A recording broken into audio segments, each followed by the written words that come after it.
always hesitating. Kryptonite desires set my heart afire. Hola, ¿cómo se encuentran? Hoy veremos el tema de hemodagias. Vamos. Hemodagia. Hemo significa sangre. Hace referencia a sangre. Dagia hace referencia a romper. También a desamar. Hemodagia, chicos, es la salida de sangre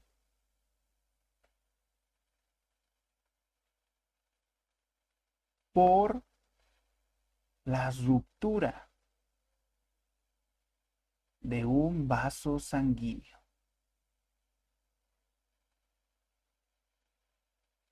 Hemorragia es la salida de sangre por la ruptura, por la lesión de un vaso sanguíneo.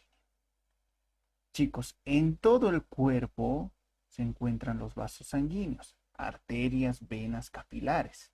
Entonces, cualquier herida cortante o alguna herida interna puede producir la ruptura de estos vasos sanguíneos y así provocar salida de sangre. Esta salida de sangre puede ser dentro del cuerpo o fuera del cuerpo. Ahora, ¿qué es hemostasia? Hemo, ya dijimos, sangre. Estasia significa detenimiento. Estasia significa detenimiento. La hemostasia son los procesos en el cual el cuerpo trata de detener, trata de corregir la hemorragia. ¿Listo? Y esto a través del proceso de coagulación. Y existen técnicas que favorecen este proceso de la hemostasia. Por ejemplo, la más importante, la compresión directa de la herida. También es útil la elevación de la parte afectada y otra, en última instancia, el uso del torniquete. Esto lo vamos a ver adelante. Ahora, la hemostasia comprende tres fases. Una fase vascular, una fase de hemostasia primaria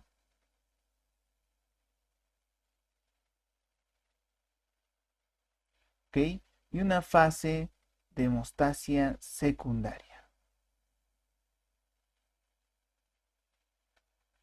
La primera, en esta fase vascular existen tres respuestas: una respuesta miógena, una respuesta neuronal y una respuesta humoral. En la respuesta miógena, chicos, miren en esta imagen, en un inicio este vaso sanguíneo tenía un calibre mayor, un diámetro mayor, ¿ok? Pero al ocurrir una lesión, una ruptura en la pared del vaso sanguíneo, este vaso sanguíneo se contrae, reduce su diámetro, para así evitar la salida de sangre en una medida. Ahora, la respuesta neuronal es cuando se produce dolor. Y la respuesta humoral, cuando se atraen las defensas inmunológicas. ¿A dónde se atraen? Al lugar de la lesión. La otra fase, la hemostasia primaria, donde se forma el tapón plaquetario. Las plaquetas se encontrarán en el entorno del vaso sanguíneo. Una vez ocurrida la ruptura, las plaquetas se acumulan en ese lugar. Cuanto más plaquetas se acumulan, llaman a más plaquetas. Y así forman el tapón plaquetario. Esto corrige el problema de manera momentánea, pero no de una manera perfecta. Así que nos vamos a la siguiente fase, donde se forma el coágulo de fibrina, una malla de fibrina. Y esto corrige el problema de una manera mucho más efectiva. Perfecto. Ahora, la clasificación de las hemorragias. Estas se clasifican según dónde se encuentran y también según el tipo de vaso comprometido. Según dónde se encuentran, las hemorragias pueden ser externas y hemorragias internas. Las hemorragias externas, la sangre es visible. Puede ser provocada por una herida externa, como en la imagen. Y las hemorragias internas, la sangre no es visible. Sin embargo, existen signos. ¿Ok? Ahora, según el tipo de vaso comprometido, recuerden, existen arterias, venas y capilares. Por lo tanto, hemorragias arteriales. Hemorragia arterial lo escribiremos. Hemorragia venosa. Y hemorragia capilar. Miren, chicos, en este gráfico, las arterias son conductos que transportan la sangre oxigenada desde el corazón hacia el organismo, hacia los distintos órganos, hacia las distintas partes del cuerpo. Ahora, las venas son los conductos que transportan la sangre desoxigenada del organismo, de las distintas partes hacia el corazón.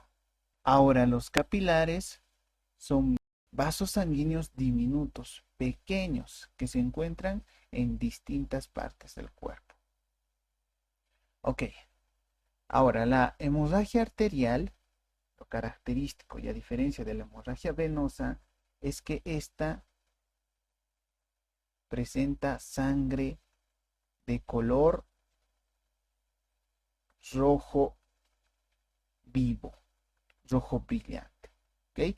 La hemorragia venosa, en cambio, sangre de color rojo oscuro. La hemorragia arterial, la salida de sangre es de manera intermitente, a borbotones. Lo escribiremos, intermitente. Porque la salida de sangre es mayor y luego menor. Es mayor y luego menor. Es pulsátil, chicos. Y coincide con los latidos cardíacos, con el pulso arterial. En cambio, la hemorragia venosa, la salida de sangre es de manera continua. No es a borbotones y es de menor intensidad. Miren, la hemorragia venosa. Ahora, la hemorragia capilar es donde se observan multitud de pequeños puntos sangrantes que al confluir forman lo que denominamos hemorragia en sábana o hemorragia en napa.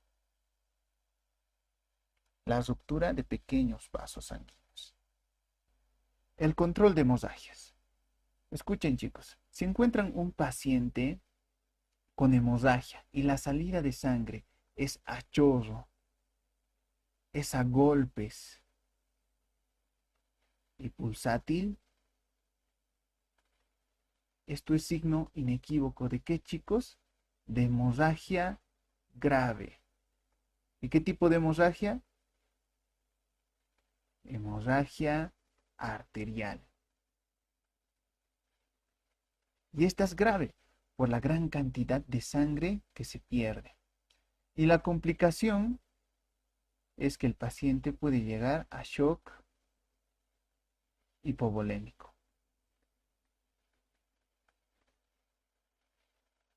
Por lo cual se tiene que tomar medidas inmediatas para contener la hemorragia. En caso de hemorragias externas, ¿qué es lo que se hace? Si el sangrado es abundante, lo primero, acuesto al paciente. Segundo, retiro la ropa suficiente para observar la herida que provoca la hemorragia. Tercero, aflojo cualquier prenda ajustada. Por ejemplo, corbatas, cinturón. Cuarto, mando a alguien que llame a emergencias y pida ayuda médica. Mientras yo contengo la hemorragia, contengo el sangrado. ¿Cómo lo hago? Por compresión directa.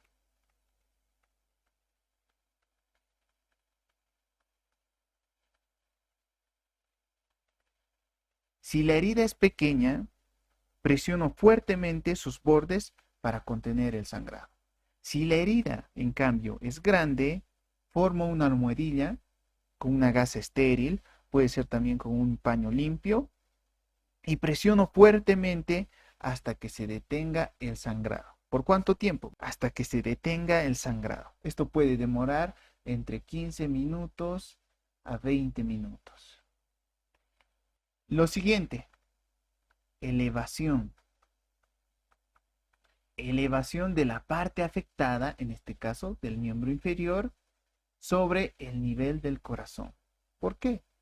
De esta manera se disminuye la presión de la sangre en el lugar de la herida y se reduce la hemorragia. Si continúa el sangrado, coloco apósitos adicionales. Lo siguiente, compresión indirecta o presión o compresión directa sobre la arteria. Escuchen bien, sobre la arteria, no sobre la herida. Esta compresión indirecta se realiza en otra zona, por ejemplo en esta, que no sea en el lugar de la herida.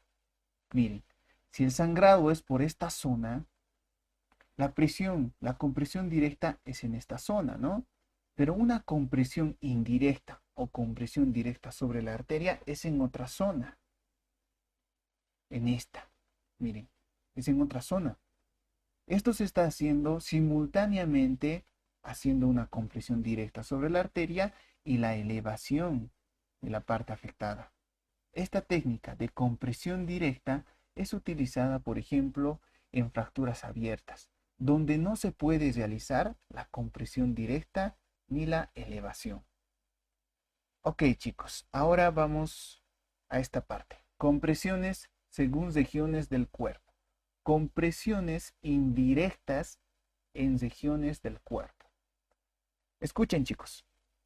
Cualquier compresión indirecta o una compresión directa sobre la arteria disminuye la irrigación a una zona o a un miembro, ya que se está deteniendo el flujo sanguíneo a esa zona. Si existe sangrado en la cara, se hace compresión en la arteria temporal, por esta zona. ¿Ok? Lo escribiremos. Arteria temporal. Si en otro caso el sangrado es por la región del cráneo, se hace compresión en la arteria carótida. Arteria carótida, que se encuentra al lado de la tráquea y pasa por el borde inferior de la mandíbula. Si el sangrado es por la región del hombro, se presiona la arteria subclavia. Se comprime esta arteria contra la primera costilla. ¿Okay? Y recuerden, chicos, cualquier compresión indirecta disminuye el riego sanguíneo a una zona. En este caso, si se comprime la arteria subclavia, se disminuye el riego sanguíneo al brazo, al antebrazo y a la mano.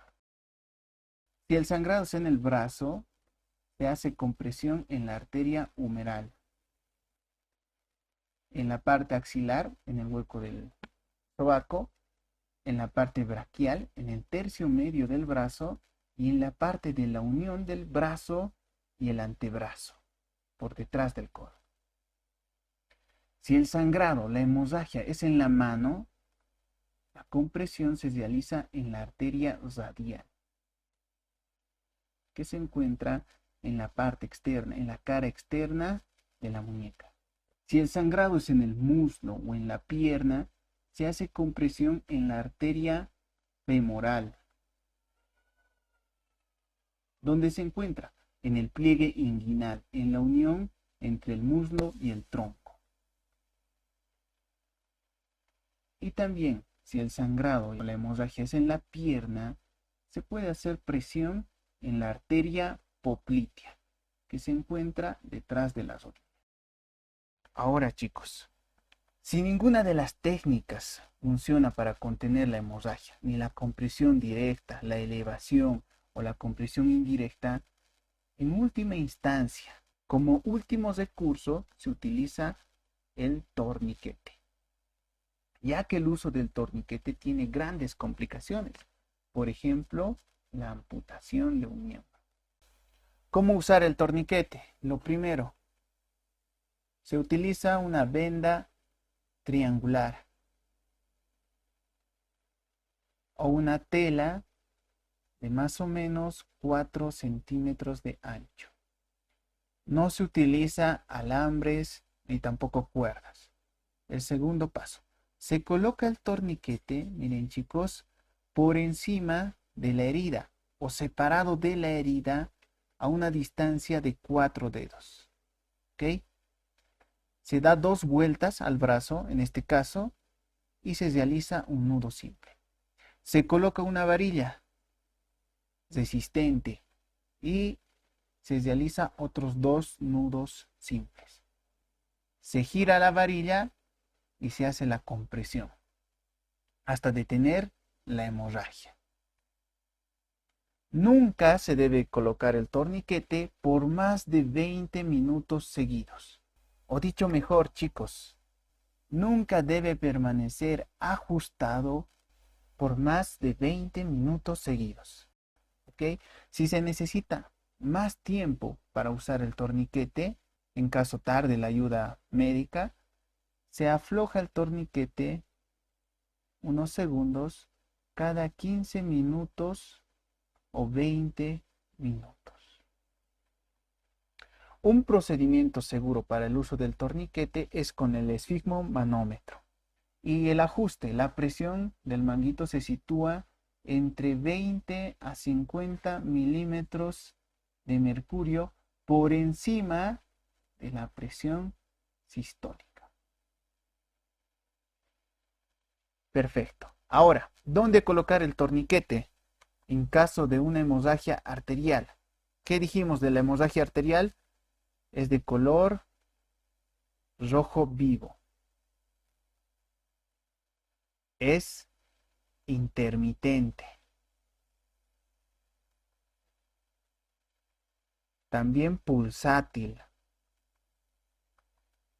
Y que sale con mucha fuerza. La sangre sale con mucha fuerza. Vamos a dibujar aquí, chicos, un brazo. ¿Ok?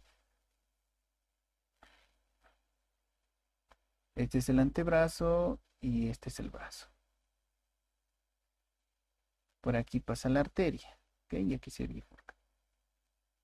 El torniquete se coloca por encima de la herida. En caso, si se encuentra por aquí la herida, la hemorragia, el torniquete se coloca por encima de la herida. ¿Ok? En una hemorragia arterial. Si se acuerdan, el flujo sanguíneo, en cuanto a las arterias, se conduce desde el corazón hacia las distintas partes. Entonces, el flujo sanguíneo es en esta dirección, en cuanto a las arterias.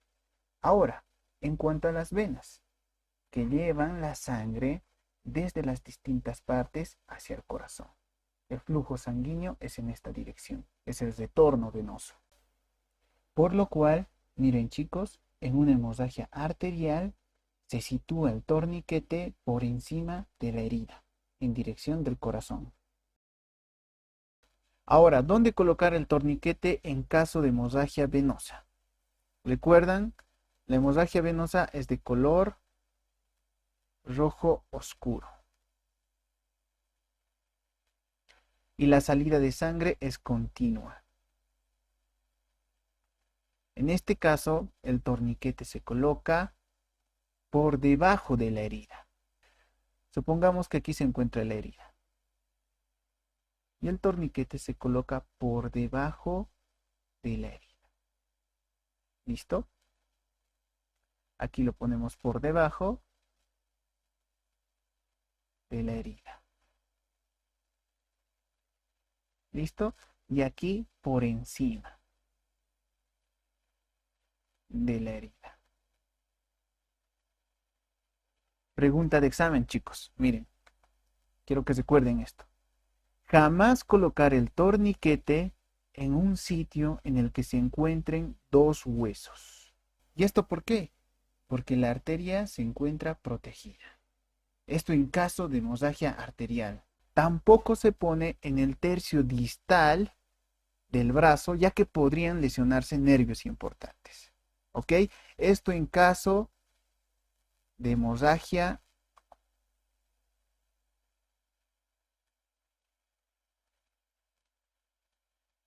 arterial. Lo pondremos de color rojo para que lo recuerden. Solo en caso de hemorragia arterial, repito. En caso de hemorragia venosa, entonces no se cumple esto. ¿Cuáles son las complicaciones del torniquete? Ok, el torniquete lleva a una reducción del suministro de sangre a los tejidos, causando daño y muerte del tejido. Entonces, las complicaciones son las siguientes. Lo escribiremos. Gangrena.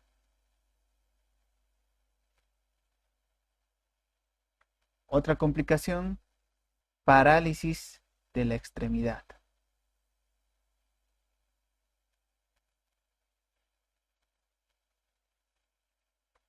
Y otra complicación, pérdida del miembro por amputación quirúrgica.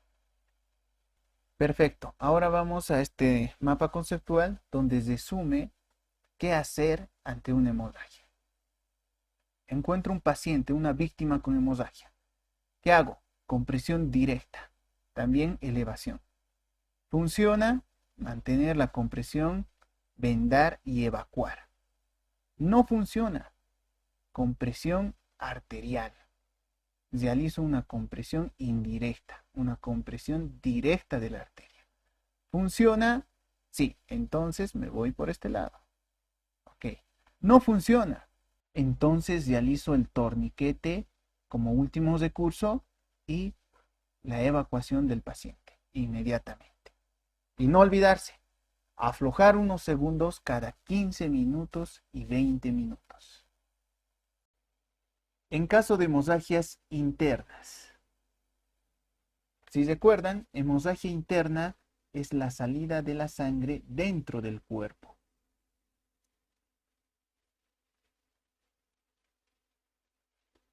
Es provocada por la ruptura de los vasos sanguíneos y la sangre se derrama en las cavidades.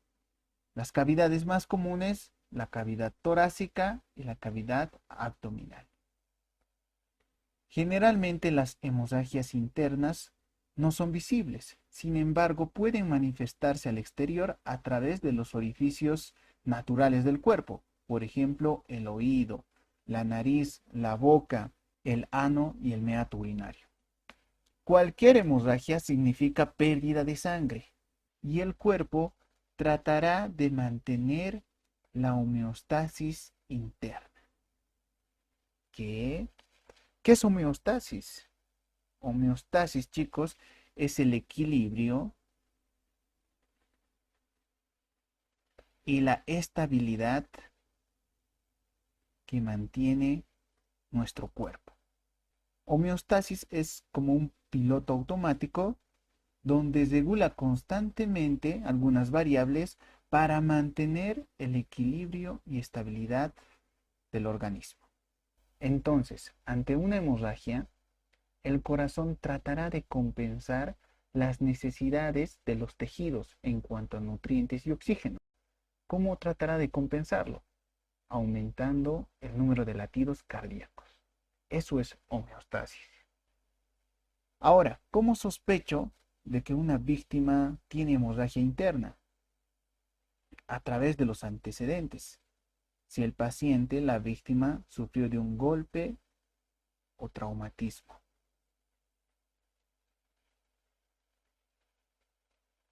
o se encuentra en shock. Inmediatamente lo que se debe de hacer es llevar al servicio de emergencias a la víctima, donde el tratamiento puede ser a través de la cirugía, sueros o transfusión sanguínea. ¿Cuáles son los síntomas de la hemorragia interna? Mareos, debilidad, que puede ser de un lado del cuerpo, adormecimiento, igual, puede ser de un lado del cuerpo, dolor de cabeza fuerte y de manera súbita, dolor abdominal intenso, sangre en la orina o en las heces. A esto también se lo dice como hematuria. Sudor frío, dificultad para deglutir o masticar, falta de aire, tos con sangre. A esto se lo dice hemoptisis, un término médico. Dolor en el pecho, náuseas y vómitos, alteraciones en la vista y la audición, diarrea, pérdida del equilibrio, falta de coordinación motora, somnolencia, pérdida de conciencia o desmayo. Asimismo, la víctima puede presentar síntomas de shock hipovolémico. ¿Qué síntomas? Piel fría y pálida. Palpitación cardíaca. Confusión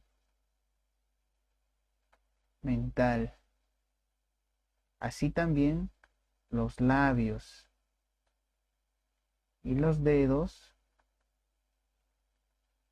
de color morado. Vamos con lo siguiente. ¿Cuáles son las posibles causas de la hemorragia interna? Traumas, golpes, fracturas, aneurisma cerebral o de la aorta. ¿Qué es aneurisma? Es una debilidad que presenta la pared de los vasos sanguíneos. Alteraciones de la coagulación sanguínea, embarazo ectópico, presión alta crónica, trombosis venosa profunda. ¿Qué es trombosis? Es un coágulo de sangre. Cáncer o tumor en el intestino, estómago, esófago, vejiga, pulmón, útero o leucemia. Enfermedades en el hígado, vesícula o riñones. Uso de anticoagulantes como warfarina, heparina o clopidogrel. Uso de medicamentos antiinflamatorios como ibuprofeno o ácido acetil salicílico. La aspirina.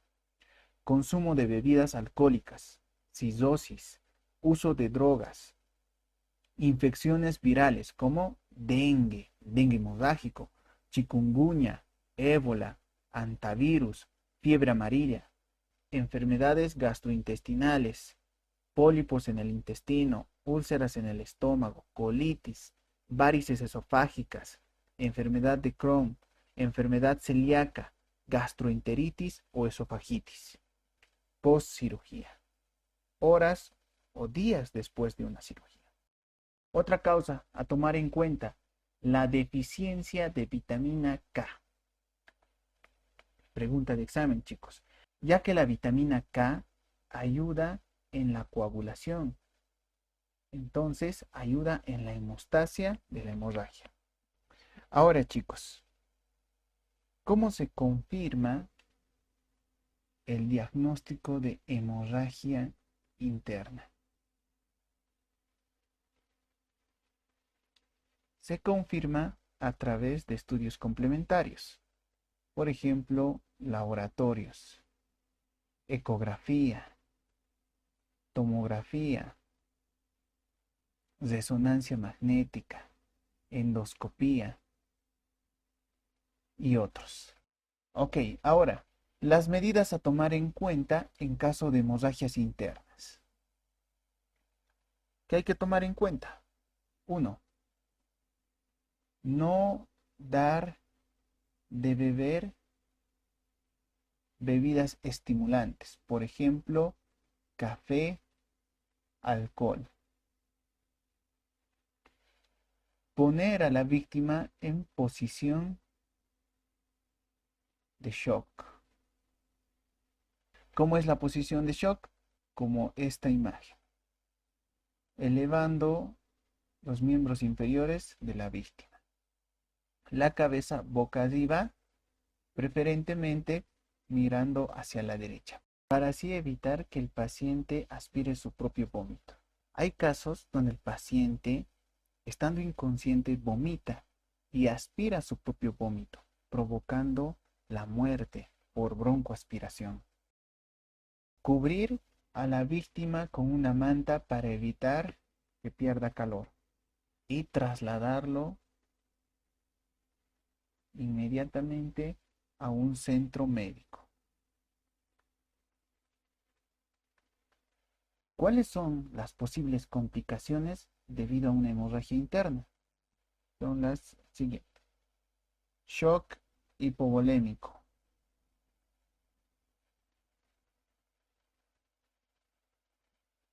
Falla orgánica. ¿A qué se refiere? A la falla de los órganos como el riñón, el hígado, pulmones, cerebro. Y otra posible complicación, coma. Hemorragias internas exteriorizadas por orificios naturales. Hace un momento ya lo mencionamos. Una de estas es la otorragia, un término médico que se refiere, lo escribiremos primero, otorragia, y se refiere a la salida de sangre por el conducto auditivo. Si la salida de sangre por el oído es en gran cantidad, se sospecha de fractura de base. ¿Qué se hace en ese caso? Se coloca a la víctima en posición lateral de seguridad, PLS. Se traslada al paciente en esta posición, inmovilizado, y no se taponea el oído sangrante. ¿Ok? El siguiente, epistaxis, que es la salida de sangre por cualquiera de las fosas nasales. Las causas más frecuentes suelen ser por golpes en la nariz, también por hipertensión arterial, por presencia de cuerpos extraños y a menudo la exposición prolongada al sol. ¿Qué se realiza? Se tranquiliza al paciente, se hace una compresión manual de la fosa sangrante durante 3 a 5 minutos. ¿Ok? De esta forma. Esta está mal. Doctor, ¿qué pasa si la hemorragia no se detiene para nada? Chicos, si el sangrado se repite continuamente o si persiste más de 30 minutos, se lleva al paciente a un centro médico. Ok, ahora vamos con gingivorragias. ¿Qué es gingivorragias? Son pequeñas hemorragias de las encías. Esto puede ser provocado por el mal uso del hilo dental, por infección, trastornos hemorrágicos o leucemia. Hemoptisis. Lo mencionamos hace poco. Es la salida de sangre con la tos. Es de origen respiratorio. La sangre tiene un color rojo, rojo vivo, mezclado con esputo. Sale al exterior con o tras la tos. Suele deberse a enfermedades pulmonares. Se sospecha de enfermedades pulmonares. Por ejemplo, la tuberculosis. Continuemos. Antes, diríjanse a esta imagen. Aquí tenemos el aparato digestivo. ¿Ok? Se considera hemorragia digestiva alta cuando la hemorragia está por encima del ángulo de Treitz, que se encuentra en la unión duodeno-yeyunal. Y se considera hemorragia digestiva baja, miren sus siglas, HDB, cuando la hemorragia se encuentra por debajo del ángulo de Treitz. ¿Entendido? Ahora, vamos a este término. Hematemesis. Hematemesis es el vómito con sangre. Generalmente, muchas veces, estos vómitos con sangre se encuentran mezclados con alimentos semidigeridos. A esto se lo llama borra de café. Se lo conoce como borra de café. El origen de la hematemesis, del sangrado, del vómito con sangre, es del aparato digestivo alto, una hemorragia digestiva alta. Ahora, vámonos por esta parte. La sangre expulsada por el ano de color rojo. Esta sangre expulsada por el ano de color rojo suele deberse a hemorragias digestivas bajas, a procesos patológicos bajos. Las causas pueden ser por hemorroides, colitis ulcerosa o cáncer de colon. Si la sangre es de color negro, si la sangre expulsada por el ano es de color negro, a esto se lo conoce como melenas. Pregunta de examen, chicos. Melenas. Es sangre de color negro, así como el alquitrán, pegajoso, maloliente, y suele ser debido a sangre digerida proveniente del aparato digestivo alto. Vamos por esta parte, chicos. Hemorragia genital. El siguiente término ya lo conocen. Hematuria es la sangre en la orina. Metrorragia. ¿Qué es metrorragia, chicos? Es la hemorragia uterina fuera del periodo menstrual. La hematuria puede producirse debido a cálculos en el tracto genitourinario, a lesión del riñón u otras estructuras. Finalmente, control de la hemorragia interna. ¿Qué hago? Lo primero, acuesto al paciente en una superficie plana. 2. ¿Qué hago? Me pongo guantes de látex. 3. Retiro la ropa del paciente para verificar las heridas, para buscar heridas, lesiones. 4. paso. Para identificar el tipo de hemorragia, seco la herida con una tela limpia o gasa. Por último, si el paciente se encuentra consciente, le doy de beber suero oral o agua. Hasta aquí, chicos, el tema de hemorragias. Nos vemos a la siguiente. Espero que tengan un lindo día. I'm waiting and always hesitating. Kryptonite desires set my heart afire.